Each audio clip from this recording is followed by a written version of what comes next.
Okay, so you know that taking practice exams are important in law school. In fact, it's one of the most important things that you can do to ensure that you get better grades in law school.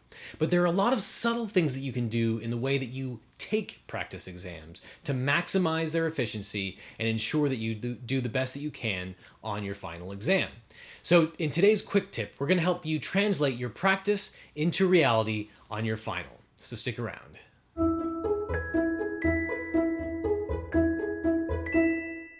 A lot of people have trouble recreating their success in practice exams into the classroom when their final exam comes around. The trick is to take practice exams under non-ideal conditions. When you take a practice exam at home, it's far too easy to take the exam under perfectly ideal conditions. To take your practice exam while you're sitting in a really comfortable chair, or where your apartment is dead silent, so it's the perfect time to take your practice exam, or to take it after you've had breakfast, but before you have lunch, whenever you feel like it, when you feel alert. But the problem is, when you take your final exam in class on test day, none of those conditions will exist. I guarantee it will not be perfectly quiet. You probably won't be sitting in a comfortable chair. It'll be in a hard plastic chair with a desk in front of you.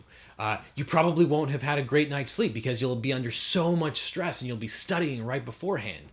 You won't be 10 feet from the refrigerator or the bathroom. The clock is going to keep running regardless of what is going on in your life. There are real stakes on the line, and that changes everything.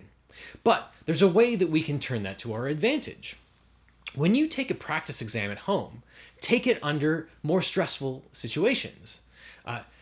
Take the exam while there's music in the background, while your roommates are going in and out from your apartment, when there's some construction on the road in front of you.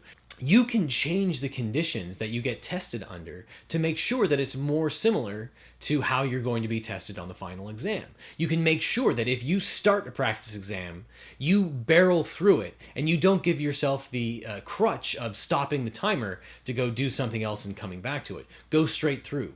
Take the entire 3-hour exam in one go so that you don't have the advantage of being rested for every individual section.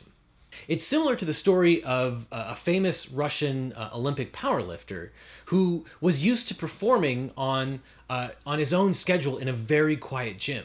He would rest before his lift. He would then choose when he tried to do the maximum amount of weight on his lift.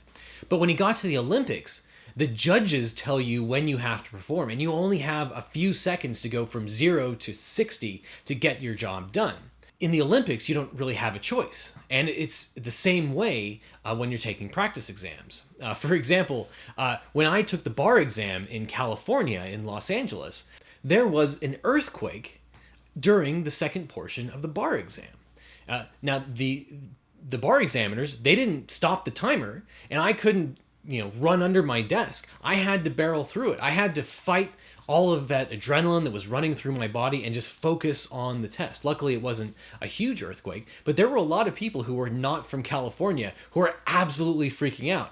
Being a native Californian, the earthquake wasn't much of an issue for me, and I just kept going on. And I feel like that gave me an advantage during the earthquake. During the bar exam. And it's the same way during tests in law school. If you continually take practice exams under ideal conditions, you are setting yourself up for disaster because the real test won't be anything like how you practice. So practice with distracting music. Take a practice exam with other people in the room. Use a timer and don't cheat. It's far too easy to give yourself a few extra minutes. Don't break up the test. Do the whole thing in one sitting. And find a way to put real stakes on the line.